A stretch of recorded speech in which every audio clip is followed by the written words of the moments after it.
Bismillahirrahmanirrahim. Assalamualaikum warahmatullahi wabarakatuh. Alhamdulillah, rekan-rekan sekalian yang kami banggakan, pada pekan kali ini kita dipertemukan kembali pada perkuliahan teknik kendali digital di di semester ini.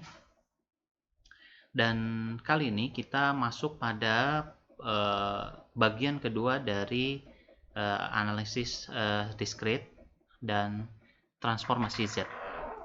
Setelah kemarin pada pekan yang lalu kita belajar tentang beberapa hal terkait transformasi Z, baik itu definisi transformasi Z juga dengan properties yang ada pada transformasi Z.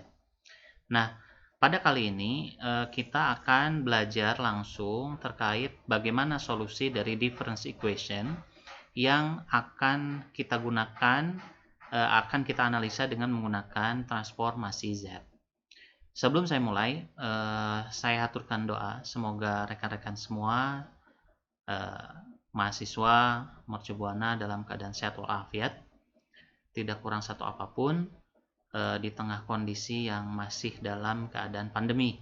Beberapa mungkin kita mengalami ada yang saudara atau tetangganya kehilangan dari saudara tetangga terkait dengan COVID-19. Semoga Allah melindungi kita dan memberikan keselamatan pada kita semua. Oke, kita masuk pada bagian awal dari transformasi sistem discrete dan transformasi Z di bagian kedua ini. Nah, pada slide yang pertama di sini dihadirkan tentang satu metode yang akan kita pelajari. Jadi pada difference equation, bagaimana untuk menyelesaikan difference equation, di sini dikatakan LTI atau linear time invariant difference equation. Cara yang akan kita pelajari adalah prosedur sekuensial, di mana prosedur sekuensial ini sangat cocok digunakan pada program komputer. Jadi tidak cocok untuk digunakan secara pencil and paper ya, pada pencil and paper. Jadi kenapa? Karena hal ini akan menghasilkan cara yang panjang ya, seperti yang kami ilustrasikan pada contoh yang pertama ini, contoh yang 1. Di situ dituliskan di situ bagaimana ketika kita memiliki satu persamaan. Di sini MK itu di mana K ini adalah sekuen dari waktu. Jadi kita pada difference equation akan menggunakan K, maka K ini akan selalu ada dalam difference equation. Nah, ini MK ini sama dengan EK ini adalah input dikurangi dengan EK-1 dikurangi dengan MK-1, di mana K itu sama dengan atau lebih besar daripada 0. Dan ada satu lagi di sini disebutkan bahwasanya diketahui bahwasanya EK itu sama dengan 1 ketika K sama dengan genap dan 0 ketika K-nya sama dengan ganjil. Oke, kita coba buka dulu papannya.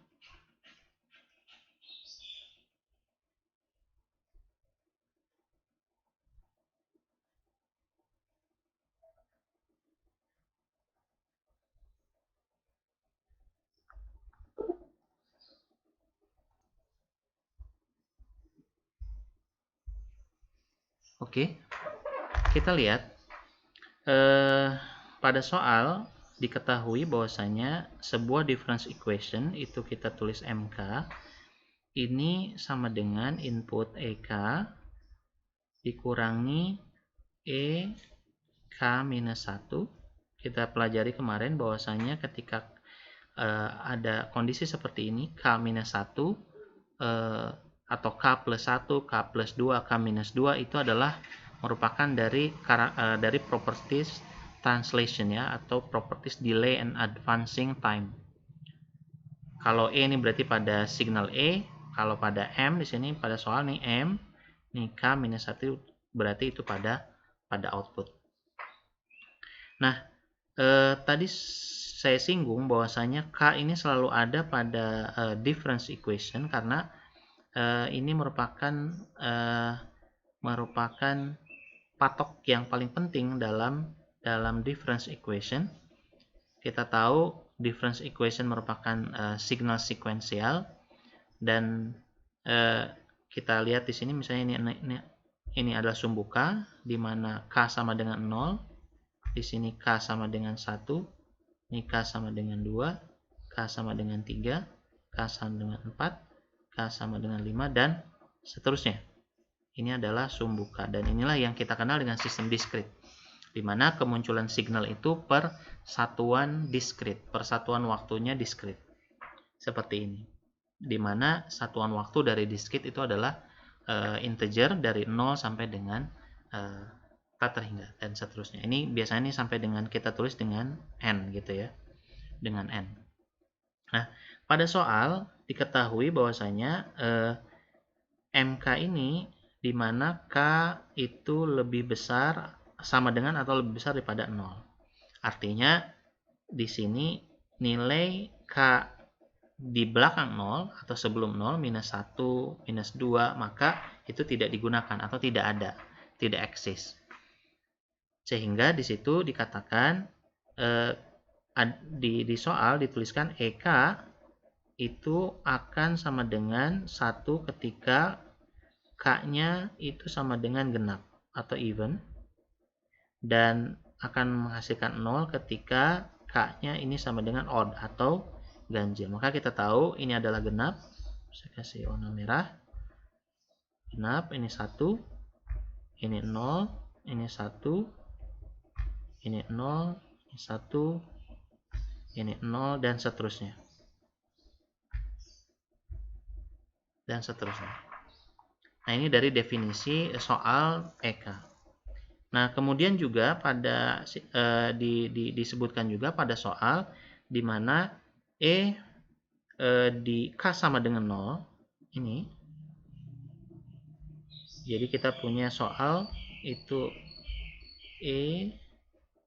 K minus 1 dan M K minus 1 di mana ketika K sama dengan 0 maka ini menjadi minus 1 dan ini menjadi M minus 1 gitu ya. Nah, minus 1 dan M minus 1 didefinisikan pada soal ini sama dengan 0. Artinya ketika initial time atau proses itu dimulai daripada K sama dengan 0. Jadi sebelumnya itu tidak ada. Nih, E-1-nya dan M-1-nya sama dengan 0. Oke, mudah-mudahan bisa difahami.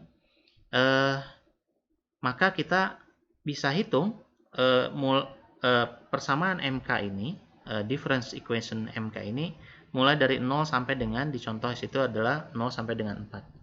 Maka kita tinggal masukkan pada M sama dengan 0, maka ini E0 dikurangi E0 dikurangi 1 dikurangi M0 dikurangi 1. Kita tahu pada soal dalam kondisi genap itu akan menghasilkan 1 dan E-1 itu pada soal dinyatakan 0 dan M-1 pada soal dinyatakan 0. Maka M0 ini menghasilkan 1. Kemudian ketika K1 maka kita dapatkan E1 dikurangi E1 dikurangi 1 dikurangi M1 dikurangi 1. Nah, ini akan menghasilkan E0, ini E0, ini adalah M0. Itu ya. Nah, E1 pada soal dinyatakan bahwa E dalam kondisi ganjil itu akan 0 dan dikurangi ini E0 kita sudah ketahui E0 itu adalah genap. Maka E0 itu adalah 1 dan M0 kita ketahui dari sekuen yang pertama. Ini dia, M0. M0 itu adalah 1, maka kita tuliskan di sini 1. Maka M pada K sama dengan 1 ini menghasilkan minus 2. Kita lanjut pada M di mana K sama dengan 2. Kita masukkan E2 dikurangi E2 dikurangi 1 dikurangi M2 dikurangi 1. E2 ini adalah genap, maka ini akan menghasilkan 1. Dan E1 itu adalah ganjil, maka ini 0. Ini M1 kita dapatkan dari sini. Maka M1 itu adalah minus 2. Nah, makanya ini adalah menghasilkan plus 3. Kemudian ketika K sama dengan 3, kita bisa tuliskan E3 dikurangi E3 dikurangi 1 kurangi M, ini 3 dikurangi 1, maka kita punya ini ganjil ini 0, dikurangi E genap, ini menjadi E2 itu genap 1, dikurangi M2. M2 kita tahu hasilnya adalah plus 3, maka dikurangi 3, maka ini menghasilkan minus 4. M4, maka ini E4, kita tahu E4 adalah genap, maka ini akan menghasilkan 0, E1 dikurangi E4 dikurangi 1 ini menjadi E3, ini ganjil, maka ini 0, dan M4 dikurangi 1, kita tahu ini M3, sebelumnya kita punya minus 4, maka ini menghasilkan 5. Dan proses ini akan bisa diteruskan sampai dengan K yang kita inginkan. Jadi kalau misalnya K-nya 20, maka kita akan terus hitung sampai 20. Jadi kalau digambarkan pada sumbu K, signal ini sumbu K, ketika K sama dengan 0, maka M-nya itu adalah 1. Itu ya. 1. Ketika K sama dengan 1, maka M-nya itu adalah, jadi kalau ini adalah sumbu M, ini sumbu M, K, ini sumbu K, maka ini 0 atau 1, kemudian ketika K sama dengan 1 ini minus 2, ketika K2 ini akan plus 3,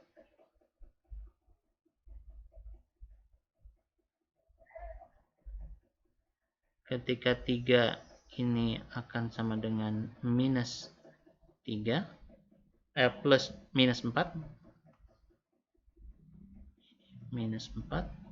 dan ketika K sama dengan 4 ini akan menghasilkan plus 5, dan seterusnya persamaan ini. Nah, cara prosedur sekuensial ini sangat cocok untuk digunakan pada pemrograman komputer. Maka pada modul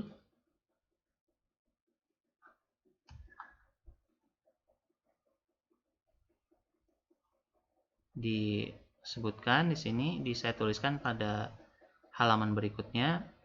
Ini jika kita gunakan pemrograman ini, saya gunakan pemrograman MATLAB, maka kita bisa dengan mudah mendapatkan range K dari 0 sampai berapapun yang kita inginkan sesuai dengan kemampuan komputer yang kita gunakan.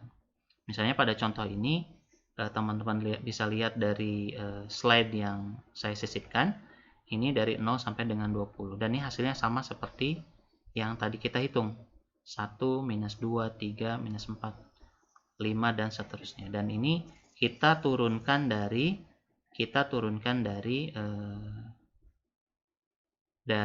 soal yang tadi kita temui. Jadi kalau kita lihat dari soalnya tadi, ini membentuk sebuah pola,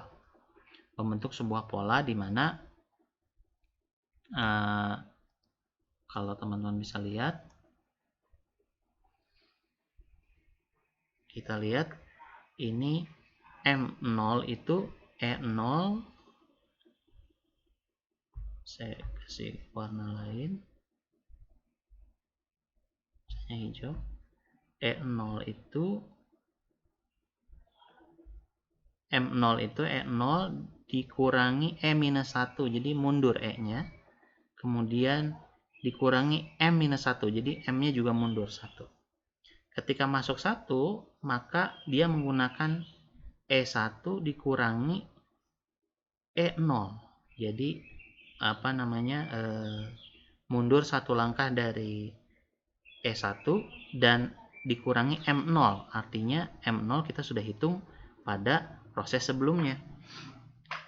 Dan ini terus berulang pada K sama dengan 2, 3, dan 4, dan seterusnya.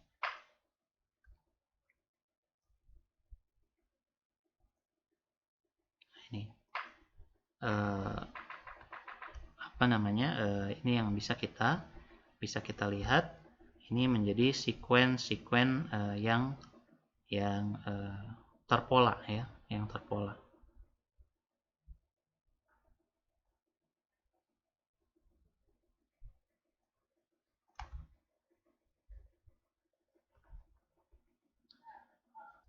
Oke, jadi dari sini kita bisa lihat ada pola di mana ini datang dari sini, yang ini datang dari sebelumnya, gitu ya, dan seterusnya. Ini menjadi pola yang bisa kita buat dalam pemrograman komputer.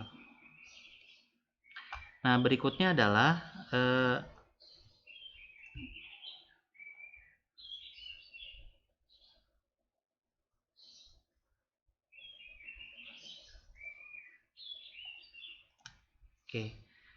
cara yang ketiga selain dari prosedur sekuensial adalah dengan menggunakan transformasi Z. Jadi yang seperti kita sudah pelajari pada pertemuan sebelumnya, di mana transformasi Z memiliki definisi-definisi, dan di situ rekan-rekan bisa review kembali. Nah, di sini dituliskan bahwasanya jika diketahui sebuah persamaan nth order, jika diketahui sebuah difference equation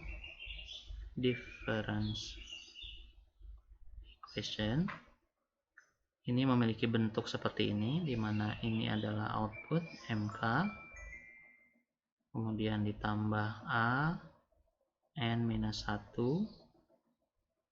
MK-1 ditambah seterusnya sampai dengan A0, ini M N K minus N, gitu ya, K minus N, artinya sampai akhir K minus N sampai dengan akhir sekuen, itu sama dengan BN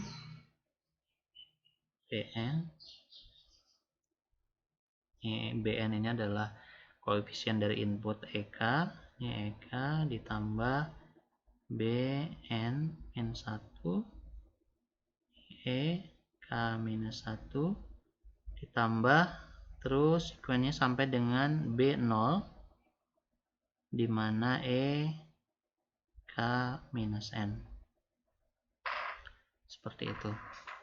Maka ini bisa kita rubah menjadi dengan menggunakan transformasi Z. Kita rubah menjadi seperti ini MZ ditambah, ini koefisien tidak berubah, AN-1. Ini karena ini MK-1 itu adalah translation, ini menjadi Z-1 dikalikan dengan MZ. Ditambah terus sekuennya sampai dengan koefisien A0, di mana Z minus N dikalikan dengan MZ. Sama dengan PN, koefisien tetap, ini EZ ditambah BN-1, ini translation, Z-1 dikali dengan EZ sampai dengan B0 Z-N dikalikan dengan EZ. Seperti itu. Jadi jika kita ketahui difference equation seperti ini, maka kita bisa rubah ke dalam bentuk transformasi Z, bentuknya seperti ini. Maka kita bisa lakukan manipulasi. Kita bisa lakukan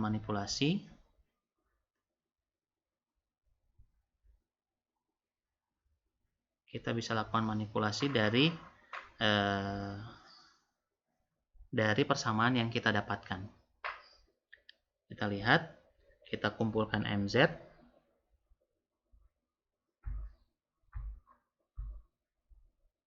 Kita kumpulkan MZ. MZ itu ini A N-1 Z-1 ditambah sampai dengan A0 ini Z minus N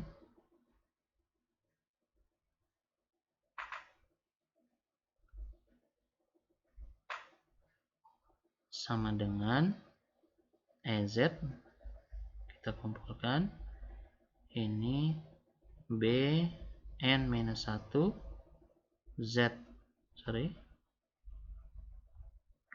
BN ditambah BN-1 Z-1 sampai dengan B0 Z-N. Nah, sehingga kita bisa keluarkan koefisien-koefisiennya menjadi penyebut dan pembilang, maka MZ itu sama dengan BN ditambah BN-1 Z-1 tambah sekuen sampai dengan B0 Z-N dikalikan dengan EZ dibagi dengan AN-1 Z-1 ditambah terus sekuen sampai dengan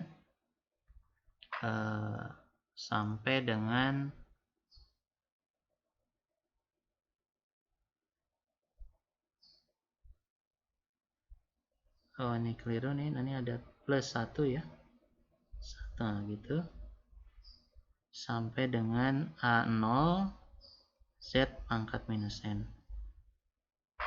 Nah, ini menjadi bentuk umum dari persamaan diferensial, difference equation, persamaan difference dalam bentuk Z transform.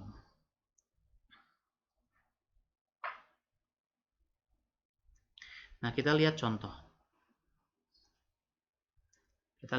Di sini contoh yang kedua adalah kita mengerjakan soal yang sama seperti contoh yang pertama, tetapi kita gunakan bentuk dari Z transform. Jadi kita lihat soal yang tadi, kita punya EK ini sama dengan kita punya MK sama dengan EK dikurangi EK-1, ini translation, delay dikurangi MK-1. Maka bisa kita rubah ke dalam transformasi Z menjadi ini MZ, ini EZ dikurangi, karena ini translation, ini Z minus 1 dikali EZ dikurangi, ini juga translation, ini Z minus 1 dikalikan dengan MZ. Nah, dari sini kita bisa kumpulkan MZ dengan MZ dan EZ dengan EZ, maka kita pindahkan di sini MZ ditambah Z minus 1 MZ, sedangkan di sisi kanan tidak berubah nih, EZ kurangi Z minus 1 EZ. Kita dapat keluarkan, maka kita punya nih MZ 1 ditambah Z minus 1, sedangkan ini kita keluarkan nih EZ itu 1 dikurangi Z minus 1. Maka kita bisa hitung kita bisa dapatkan nilai MZ seperti ini. 1 dikurangi Z minus 1 dibagi 1 ditambah Z minus 1 dikalikan dengan EZ. Kita bisa sederhanakan ini bentuknya. Ini menjadi 1 dikurangi 1 per Z dibagi 1 ditambah 1 per Z. Dan ini kita bisa dapatkan menjadi Z dikurangi 1 per Z. Ini Z ditambah 1 per Z. Dan ini akan hilang. Sehingga tersisa Z minus 1 dibagi Z plus 1. Dan inilah yang mohon maaf, EZ-nya jangan lupa ini dikalikan dengan EZ. Gitu ya. Nah, ini apakah sudah selesai? Belum. Ini karena ada EZ di sini. Kita tahu pada soal EK itu akan sama dengan 1 ketika K sama dengan genap. Dan akan 0 ketika K sama dengan ganjil. Seperti itu. Maka kita bisa hitung di sini EZ itu akan menghasilkan 1 hanya pada saat kondisi K sama dengan genap. Maka di sini adalah 1 pada saat K sama dengan 0 ditambah 2 pada K sama dengan 2. Karena ketika kada K sama dengan 1 itu adalah ganjil, maka ini akan menghasilkan 0. Maka di sini adalah Z minus 2. Kemudian genap berikutnya adalah Z minus 4. Kemudian genap berikutnya adalah Z minus 6. Itu ya. Dan ini kita bisa rubah bentuk ini ke dalam bentuk yang pembagian ya, bentuk yang ada di tabel transformasi Z. Maka ini caranya gimana? Kita bisa rubah dalam bentuk seperti ini. Ini untuk pembilang dan penyebut dikurangi deret yang kedua, sekuen yang kedua, Z minus 2.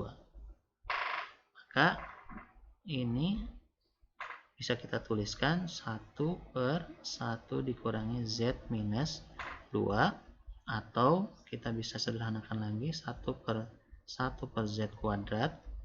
Ini menghasilkan 1 per Z kuadrat dikurangi 1 dibagi Z kuadrat.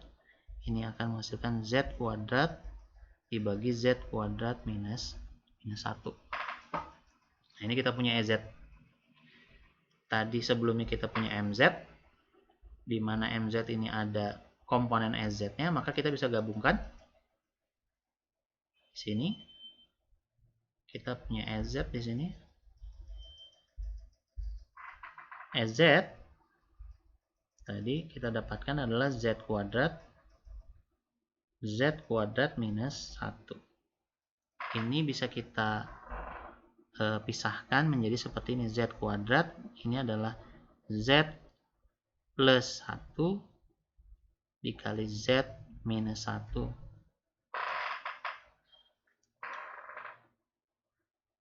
Ini terbukti ya, ini dikali Z dikali Z, Z kuadrat. Ini 1Z dikurangi minus 1Z. Maka ini saling menghilangkan, tersisa Z kuadrat dikurangi 1. Maka balik lagi ke MZ, di sini adalah Z minus 1 dibagi Z plus 1 dikalikan dengan EZ. EZ-nya kita ketahui ini, maka dikalikan dengan Z kuadrat, Z plus 1 kalikan Z minus 1. Maka ini hilang.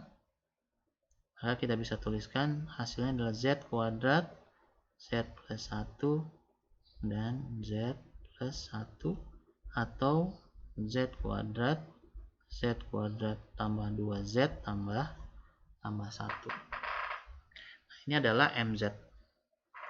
Bagaimana membuktikan bahwasanya hasilnya akan sama dengan apa yang kita lakukan dengan prosedur sequence sebelumnya? Maka kita bisa lakukan pembagian antara pembilang terhadap penyebut. Tadi kita ketahui MZ itu sama dengan Z kuadrat dibagi Z kuadrat ditambah 2Z tambah 1.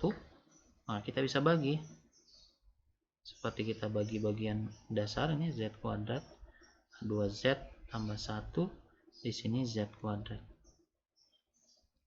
Maka kita bisa kalikan penyebut ini dengan 1. Ini akan menghasilkan Z kuadrat ditambah 2Z ditambah 1, maka yang dikurangi hilang, tersisa minus 2Z dikurangi 1. Maka kita bisa kalikan dengan minus 2Z. Nah, ini penyebut ini kita kalikan dengan minus 2Z pangkat minus 1. Maka jika kita kalikan ini akan menghasilkan, saya kerjakan dulu perkalian ini, Z kuadrat ditambah 2Z ditambah 1 dikalikan dengan minus 2Z minus 1, ini kesini akan menghasilkan minus 2Z pangkat minus 1 pangkat 1, maaf, pangkat 1. Kemudian ini kesini akan menghasilkan minus 4Z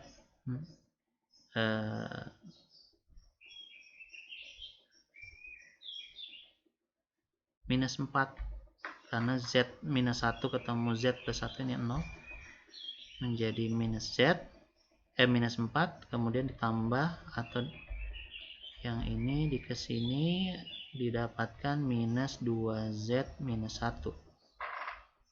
Maka kita bisa masukkan ini minus 2Z dikurangi 4 dikurangi minus 2Z minus 1, ini hilang,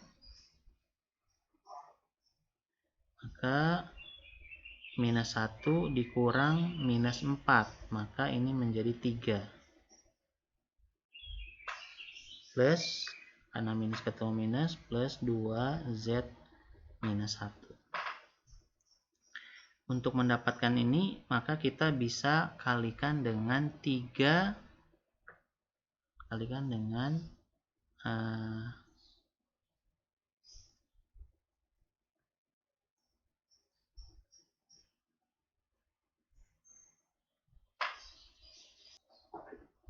selanjutnya, maka kita akan mendapatkan perkalian berikutnya adalah 3Z minus 2.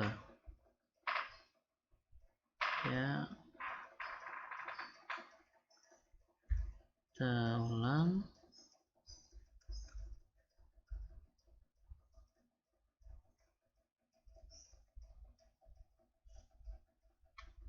Oke, Z kuadrat 2Z minus 1 tambah 2Z ditambah 1 dikalikan 3Z minus 2 minus 2, maka ini kesini akan menghasilkan saling menghilangkan, ini hasilnya 3 tambah ini kesini menjadi 6Z minus 1 ditambah 3Z minus 2, maka kita punya 3 6Z minus 1 ditambah 3Z minus 2, maka ini hilang, ini tersisa minus 4Z minus 1 ditambah 3Z minus 2, dan ini akan terus, kalau kita teruskan maka ini menjadi minus 4Z pangkat minus 3 dan seterusnya. Maka ini menghasilkan, teman-teman bisa lihat di sini akan menghasilkan seperti ini. akan menghasilkan ini. Oke. Nah, ini menjadi sama hasilnya dengan apa yang kita hitung dari pemrograman komputer. Kita lihat 1 pada K sama dengan 0 ini menghasilkan 1, pada K sama dengan 1 koefisiennya minus 2, pada K sama dengan 2 koefisiennya 3, pada K sama dengan 3 koefisiennya minus 4, dan seterusnya. Ini akan sesuai dengan apa yang kita hitung. Nah, ini membuktikan apa yang kita dapatkan dari persamaan yang ini. Persamaan ini menunjukkan bahwa ini adalah proof, ya, proof, terbukti benar, di mana hasil dari persamaan Z transform ini, persamaan Z ini sama dengan prosedur sekuensial yang tadi kita lakukan di awal.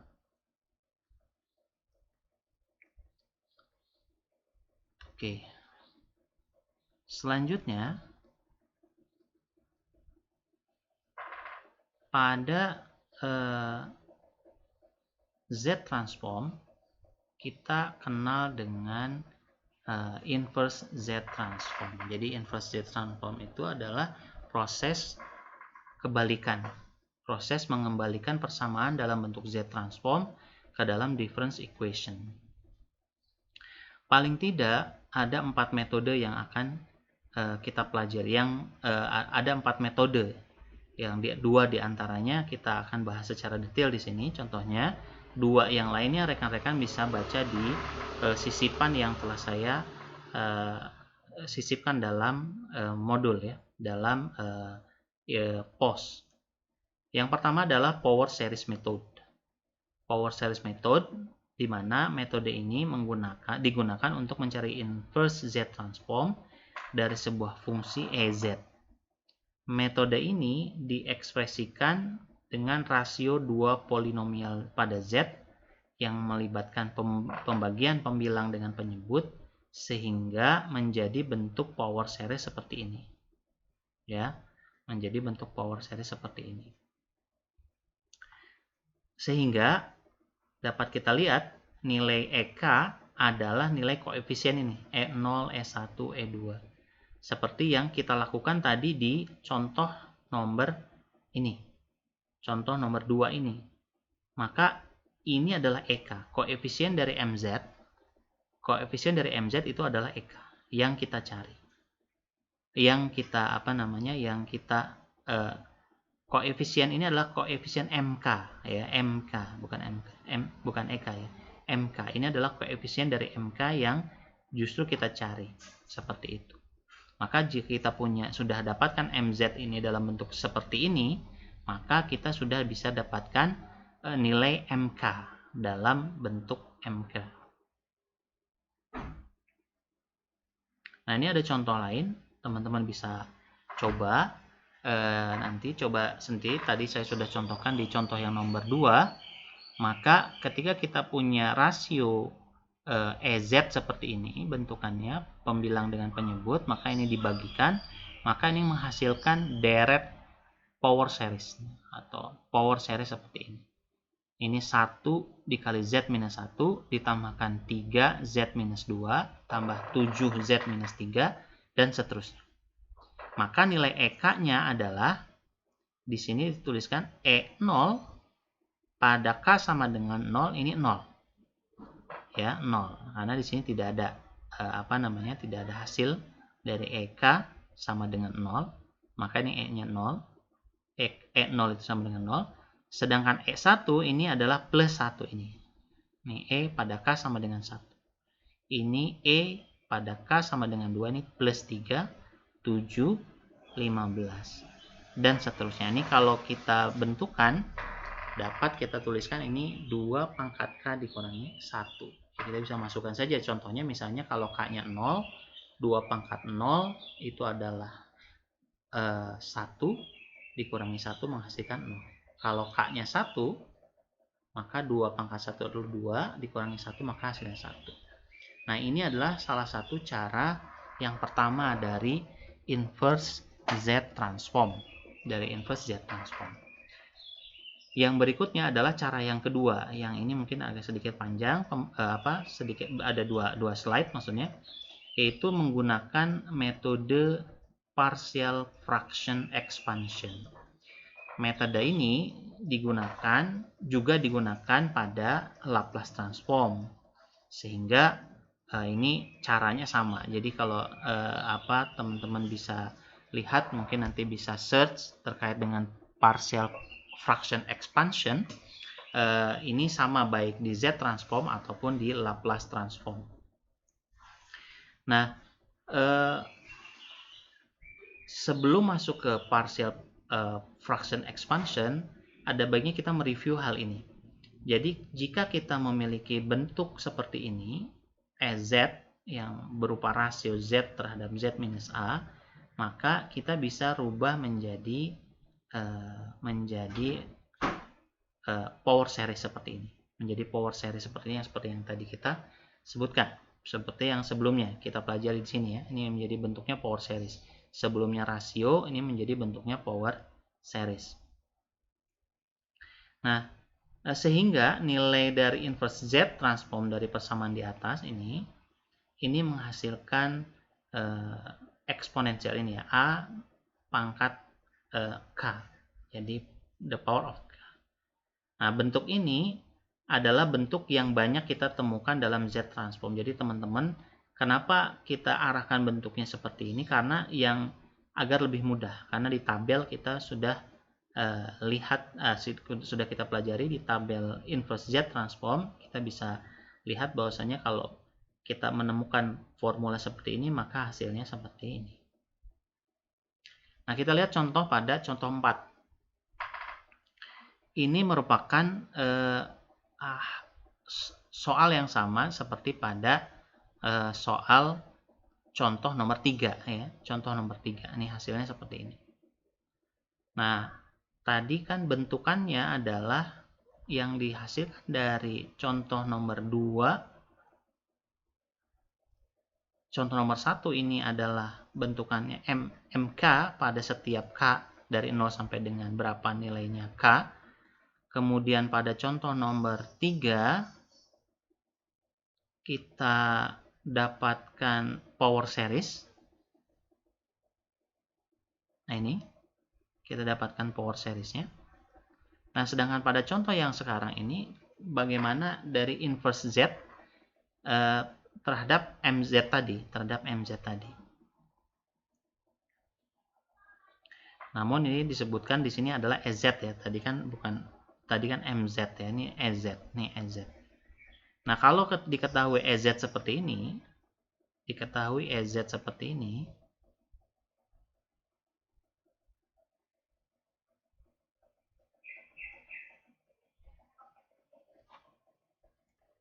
oke.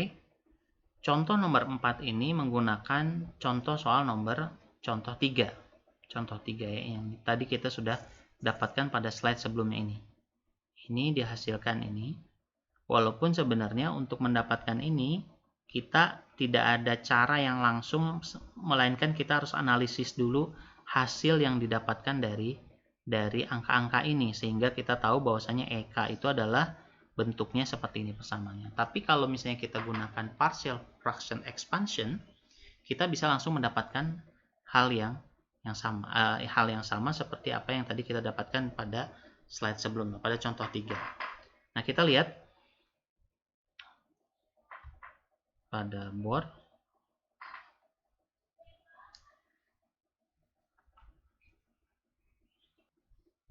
Baik, kita kembali pada soal yang keempat ini tadi. Jika diketahui EZ itu merupakan rasio dari Z dibagi dengan Z kuadrat minus 3Z tambah 2, maka pada partial fraction expansion kita harus rubah persamaan ini menjadi root ya, menjadi perkalian akar. Ini menjadi sama dengan Z minus 1 dikalikan Z minus 2. Ini menghasilkan ini. Nah, bagaimana penyelesaikannya? Dengan partial fraction expansion. Jika rekan-rekan lihat pada slide ini, rekan-rekan bisa lihat ini sudah ada hasilnya ya. Sudah ada hasilnya. Bagaimana cara mendapatkannya? Rekan-rekan bisa pelajari dulu di slide sebelumnya. Di slide setelahnya tentang partial fraction expansion pada Laplace transform ini karena masih domain S, tapi pada aplikasinya S dan Z ini menjadi sama sehingga saya masukkan ini pada domain S saja. Jadi pada partial fraction expansion di situ jika kita memiliki bentuk persamaan seperti ini, maka kita bisa pecah menjadi seperti ini. Jadi di sini pembilangnya adalah C berupa koefisien, kemudian dibagi dengan perkalian akar, maka kita bisa pecah menjadi 2 seperti ini. Jadi 2 seperti ini. Nah, kita lihat pada contoh. Kita lihat dulu pada contoh sebelum kita menjawab contoh yang ini ya. Kita coba belajar dulu tentang partial fraction expansion di sini. Jadi yang ini kita tahan dulu. Kita masuk pada tentang bagaimana partial fraction expansion ini. PFE ini partial fraction expansion. Jadi misalnya kita punya soal seperti ini masih domain S, karena Laplace 5 dibagi S kuadrat tambah 3S tambah 2 gitu ya. Maka kita bisa pecah menjadi 5 dibagi S tambah 1 dikalikan S tambah 2.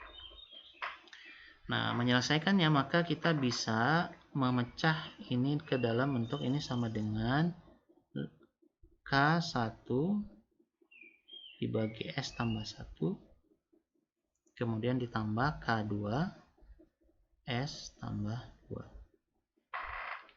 Berapakah nilai K1 dan K2?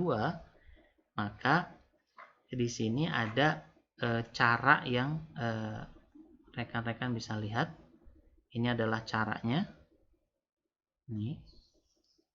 Namun pada papan tulis ini saya ingin menjelaskan satu persatu bagaimana penyelesaiannya. Oke. Kita punya halaman baru saja. Ini 5.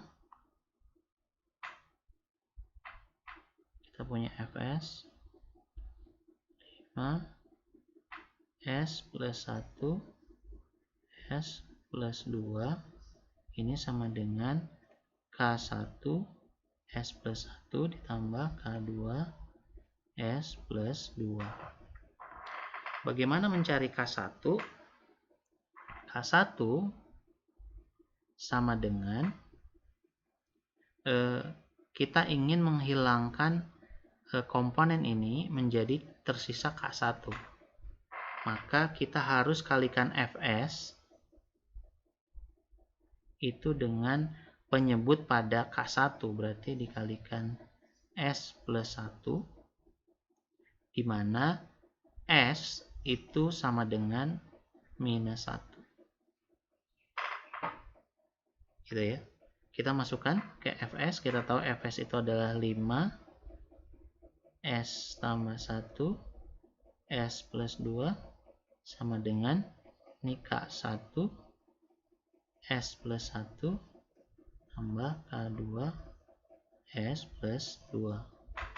Oke. Maka kita kalikan dengan S plus 1. Di sini S plus 1. Di sini S plus 1. Di sini S plus 1. Ini kita bisa hilangkan. Yang ini juga kita bisa hilangkan. Yang ini kita tidak bisa hilangkan, sisi ini. Maka tersisa 5S plus 2 sama dengan K1 ditambah K2 S plus 1 S plus 2. Dan kita tahu di sini S-nya itu sama dengan minus 1. Artinya ini akan menghasilkan 0. Berapapun dikalikan dengan 0, nih hasilnya sama dengan 0. Maka tersisa nih K1 itu 5S plus 2. Dan kita tahu tadi S-nya itu adalah S sama dengan minus 1, maka ini adalah 5 minus 1 ditambah 2 sama dengan K1. Sama dengan 5. Oke, sama dengan 5. Sedangkan K2 juga menggunakan cara yang sama. K2 itu sama dengan Fs dikalikan penyebut pada K2. Penyebut pada K2 itu adalah S plus 2, di mana S sama dengan minus 2. Maka tinggal kita kalikan. Kita tadi punya Fs itu 5, S plus 1, S plus 2, sama dengan K1, S plus 1, K2, S plus 2. Kita kalikan dengan S plus 2 di sini. Maka ini akan hilang. Kemudian ini S plus 2, S plus 2, ini akan hilang. Tersisa 5, S plus 1 sama dengan K1 sama dengan K1 nih S plus 2, S plus 1 ditambah K2. Dan ini akan menjadi 0, karena kita gunakan S sama dengan minus 2. Maka ini tersisa 5S plus 1 sama dengan K2. Dan kita menggunakan S sama dengan minus 2, ini menjadi 5 minus 2 ditambah 1 sama dengan K2, atau ini sama dengan minus 5. Maka persamaan di atas, maka persamaan ini 5 S kuadrat ditambah 3S ditambah 2, atau 5 S plus 1 S plus 2, ini sama dengan 5 S plus 1 dikurangi 5 S plus 2. Jadi ini K1, ini K2. Menjadi seperti ini. Inilah partial fraction expansion pada persamaan yang semodel seperti ini. Jadi sebelum lanjut partial fraction expansion, maka kita balik ke soal yang sebelumnya. Soal sebelumnya kita punya ini. Kita punya ini dia ya. Kita punya ini. Maka ini mirip dengan tadi yang kita pelajari di partial fraction expansion. Oke, kita tulis di papan. Punya soal ini Z, EZ sama dengan Z kuadrat dikurangi 3Z tambah 2 sama dengan Z minus 1, Z minus 2. Maka agar bentuknya sama seperti ini, maka kita bagi EZ dengan Z. Maka ini EZ dibagi Z, ini menghasilkan 1Z kuadrat dikurangi 3Z ditambah 2, atau 1 dibagi Z minus 1 Z minus 2. Sehingga kita bisa rubah ke dalam partial fraction expansion, ini menjadi K1 Z minus 1 ditambah K2 Z minus 2. Kemudian kita cari bagaimana K1 itu. K1 itu adalah EZ dikalikan dengan penyebut dari K1, yaitu Z min 1. Z min 1, di mana Z sama dengan 1. Oke.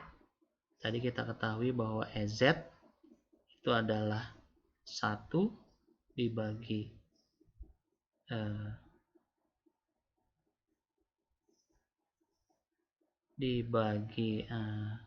Z minus 1, Z minus 2, ini sama dengan K1, Z minus 1, ditambahkan K2, Z minus 2.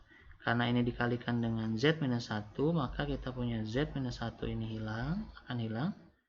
Ini juga Z minus 1 ini akan saling menghilangkan. Tersisa ini Z minus 1. Dan ini pun karena Z-nya sama dengan 1, maka ini akan menjadi 0. Maka K2 ini juga hilang. Tersisa adalah 1 Z minus 2 sama dengan K1,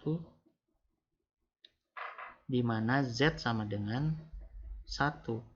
Maka kita ketahui di sini 1 dikurangi 2. Ini adalah sama dengan K1, ini menghasilkan minus 1. Untuk K2 dengan cara yang sama, K2 sama dengan EZ per Z tadi ya. EZ per Z dikali penyebut dari K2 yaitu Z minus 2. Di mana Z sama dengan 2. Agar ini menjadi 0. Maka kita punya 1 Z minus 1 kali Z minus 2 sama dengan tadi K1 Z minus 1 ditambah K2 Z minus 2. Karena dikalikan dengan Z minus 2, maka kita kalikan Z minus 2, ini menjadi hilang. Ini Z minus 2, ini Z minus 2 di sini, ini menjadi hilang. Ini menjadi 0 karena Z-nya sama dengan 2. Maka tersisa 1 per Z minus 1 sama dengan K2 per sama dengan K2 ya. Sama dengan K2. Di mana Z sama dengan 2. Ini sama dengan 1 per 2 dikurangi 1. Sama dengan K2 atau sama dengan 1. Maka hasilnya adalah EZ per Z, di mana 1 Z minus 1 dikalikan Z minus 2, ini sama dengan minus 1 Z minus 1 ditambah 1 Z minus 2. Ini K1, ini K2, ini K1, ini K. Karena ini adalah EZ per Z, maka ini dibalikan kembali ke fungsi asalnya EZ, maka ini EZ sama dengan minus Z kurangi Z minus 1 ditambah Z minus 2. Dan jika kita inversekan ini ke dalam tabel inverse, ini Z ini diinverskan, inverse Z, ini juga inverse Z, maka ini akan menghasilkan minus 1 ditambah yang ini akan menghasilkan 2 pangkat K. Ini adalah EK. Seperti ini. Atau penulisan sebelumnya ini 2K minus 1. Maka terbukti bahwa cara ini bisa dilakukan dan terbukti benar.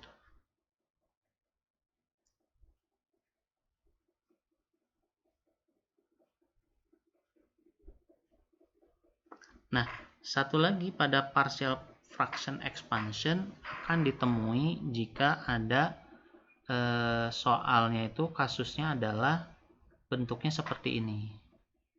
Bentuknya adalah seperti ini. Ini jelas berbeda. Maka ini adalah penyebutnya lebih dari orde 2 ya. Jadi ini S pangkat 3 tambah 2S nih, kita masih balik lagi ke S karena ini pembahasan tentang partial fraction expansion pada Laplace. Nah, ini bagaimana cara penyelesaiannya? Maka ini dirubah menjadi seperti ini.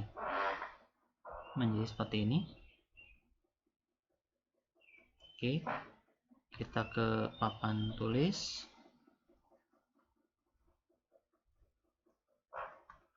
Jadi pada contoh 6 ini diketahui ini persamaannya adalah Fs sama dengan 2S tambah 3, mana S pangkat 3, 2S kuadrat ditambah S. Ini bisa disederhanakan menjadi 2S plus 3, ini menjadi S, kemudian S plus 1 kuadrat. Maka bentuk partial fractionnya yang pertama adalah K1 itu dibagi dengan S ditambah K21 itu S plus 1 ditambah K22 ini adalah bertemu dengan S kuadrat.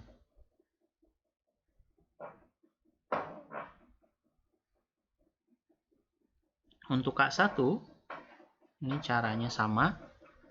K1 dan K22 ini caranya sama dengan partial fraction sebelumnya. Jadi untuk mendapatkan K1 itu sama dengan S dikalikan dengan Fs, di mana S sama dengan 0. Seperti itu. Maka ini K1S, maka kita tuliskan 2S plus 3 S kalikan S plus 1 kuadrat sama dengan K1S tambah K21S plus 1 tambah K22 ini S plus 2 kuadrat. Karena ini dikalikan dengan S, maka ini dikalikan S, ini dikalikan S, ini juga dikalikan S, dan ini dikalikan S. Maka ini akan hilang, ini hilang, dan ini karena S sama dengan 0, maka ini pun hilang. Ini 0, ini 0. Tersisa adalah K1 sama dengan 2S tambah 3 dibagi S plus 1 kuadrat. Karena S-nya sama dengan 0, maka ini akan menghasilkan 3 dibagi 1 atau sama dengan 3. Sama dengan 3. Ini untuk K1. K22, kita loncat dulu ke K22. Dengan cara yang sama, maka kita akan mengalihkan S plus 1 kuadrat dikalikan dengan Fs. Seperti itu. Di mana S ini adalah minus 1.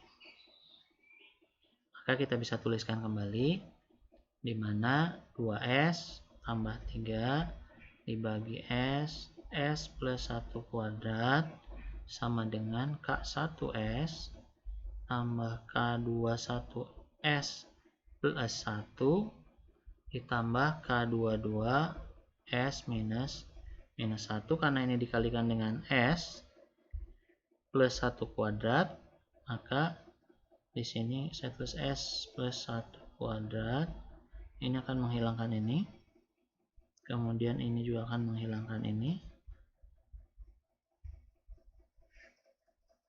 Tersisa ini akan menjadi 0. Karena dikalikan S plus 1 kuadrat, ini S-nya adalah minus 1. Ini akan 0. Dan ini juga akan 0. Maka ini 0, ini 0. Tersisa K22. Itu adalah 2S plus 3 dibagi S. Dan S-nya adalah minus 1, maka minus 2 ditambah 3 adalah 1 per minus 1.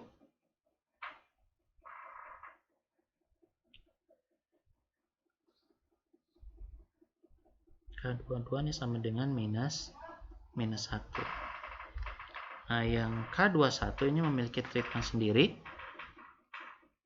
K21 ini memiliki treatment sendiri di mana Ini adalah 1/2 minus 1.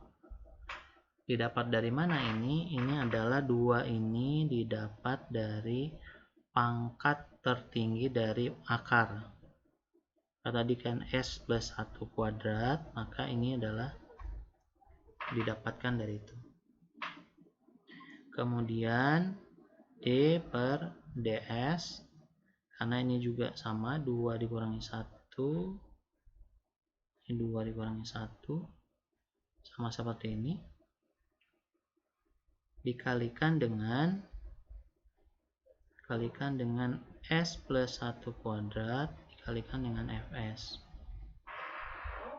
Ini untuk mendapatkan K22, untuk mendapatkan K21.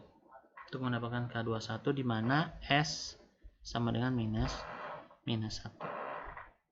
Maka jika kita turunkan, dihasilkan ini adalah Fs itu adalah 2S plus 3 S dikalikan S plus 1 kuadrat. Ini kita kalikan dengan S plus 1 kuadrat. Oke, ini akan hilang. Ini.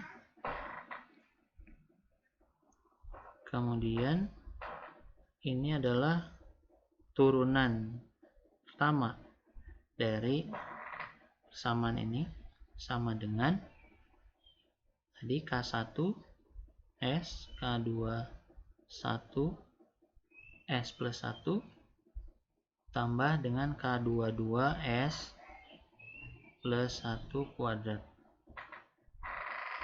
Karena ini dikalikan dengan S plus 1, berarti ini juga S plus 1 kuadrat. Ini S plus 1 S plus 1 kuadrat, ini S plus 1 kuadrat, maka ini akan hilang, dan ini menjadi 0, karena S nya adalah minus 1, ini menjadi 0, ini juga menjadi 0. Maka tersisa turunan pertama dari 2S plus 3 sama dengan K22. Ini bagi S. Bagaimana mengerjakan turunannya? Maka saya sisipkan di slide itu adalah persamaan yang kita belajar pada zaman sekolah. Jika Y sama dengan U dibagi V, maka diferensialnya atau Y aksen itu adalah turunan dari U dikali V dikurangi U dikali turunan V dibagi V kuadrat. Tadi di soal yang akan kita rubah adalah yang kita turunkan adalah 2S plus 3 dibagi S.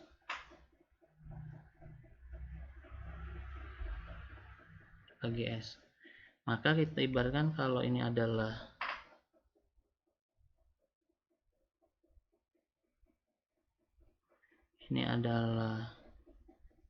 U dan ini adalah V, maka ini akan menghasilkan seperti ini.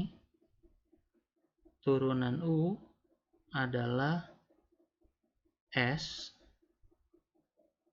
dikalikan dengan V, berarti dikalikan dengan S. Ini menghasilkan S kuadrat. Turunan dari U ini adalah 2 dikalikan dengan S dikurangi U itu 2S plus 3 dikalikan V kuadrat. Dikalikan V, turunan dari V ini S itu adalah 1, maka ini dikalikan 1, atau ini tidak usah dituliskan, dibagi dengan V kuadrat, berarti dibagi dengan S kuadrat. Maka ini menghasilkan 2S dikurangi 2S plus 3 .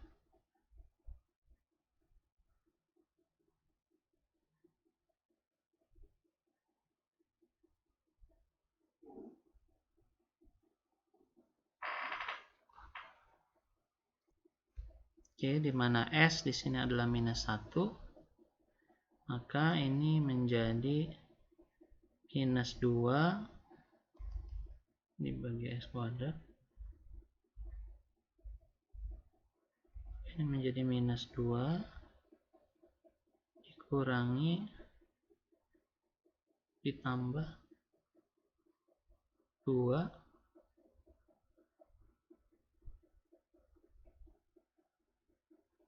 tambah 3 ya.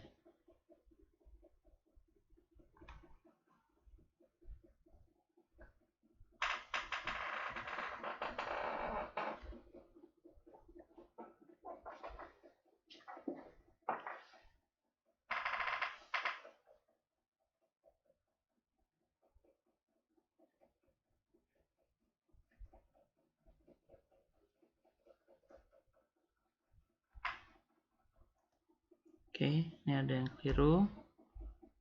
Hapus dulu. Maka ini adalah ini ya. Kita masukkan S-nya, maka ini adalah 2 minus 1 dikurangi 2 minus 1 ditambah 3 minus 1 kuadrat. Ini masukkan minus 2 dikurangi, ini adalah 1 dibagi 1, maka ini adalah minus 3 dibagi 1, hasilnya minus 3. Maka ini adalah bentuk dari Y aksen ya, turunan dari Y. Jadi turunan dari Y itu seperti ini mengerjakannya. Maka K21 itu sama dengan minus 3. K21 ini adalah sama dengan minus 3, maaf. Ini adalah K21 ya. So ini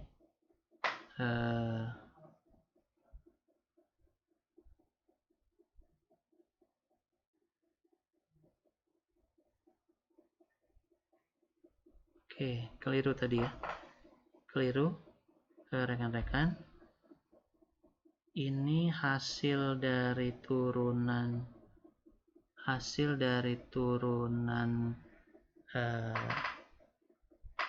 Fs. Oh iya betul. Ini adalah hasil turunan dari ini adalah turunan dari D per ds dari ini ya. Ini yang menunjukkan adalah K21. Jadi K21 itu adalah minus 3. Maka soal yang tadi bahwa Fs itu sama dengan 2S plus 3 dibagi dengan S pangkat 3 ditambah 2S kuadrat tambah S, ini akan menghasilkan K1S, K21S plus 1 tambah K22 ini S plus 1 kuadrat. Nah ini menghasilkan akhirnya ini K1 tadi diketahui K1 itu adalah 3 per S ditambah K21 itu adalah minus 3 S plus 1 ditambah tadi ini minus 1 S plus 1 kuadrat.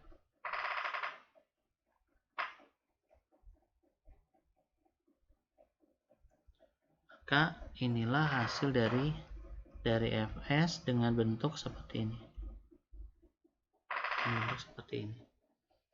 Jadi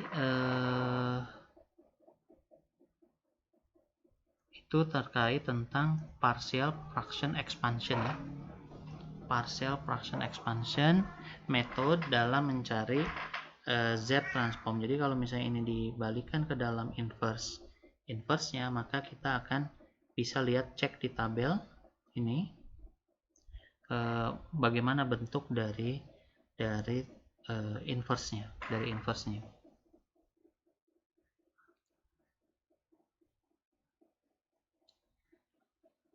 Berikutnya adalah other methods dari inverse Z adalah dengan menggunakan dengan menggunakan dengan menggunakan inversion formula method, yaitu ini formulanya. Namun dengan teorema residu kita dapat mengganti formula ini dengan formula yang ini. Maka fungsi dari Z dikali Z pangkat K minus 1 ini, jika fungsi ini adalah memiliki poles Z minus A, maka residunya adalah seperti ini.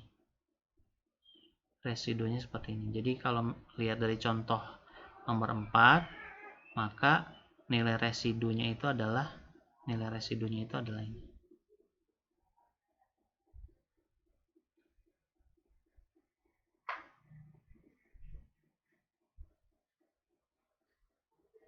Dan hasilnya akan sama ya. Dengan contoh nomor 4 sebelumnya. Kemudian metode yang sama adalah dengan discrete convolution.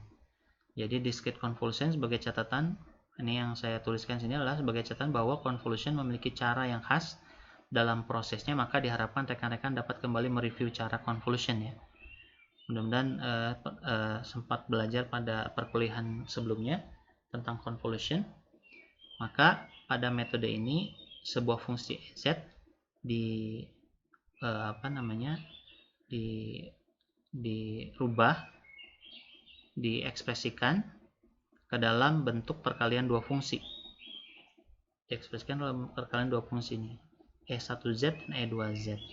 Jika E1Z dan E2Z diekspresikan dalam bentuk power series seperti yang tadi sempat dibahas pada pembahasan sebelumnya, maka perkaliannya akan menjadi seperti ini. Dan perkalian seperti ini, inilah yang dikenal dengan discrete convolution. Oleh karenanya, inverse Z dari E1Z dikalikan E2Z ini sama dengan convolution dari EK. Seperti itu.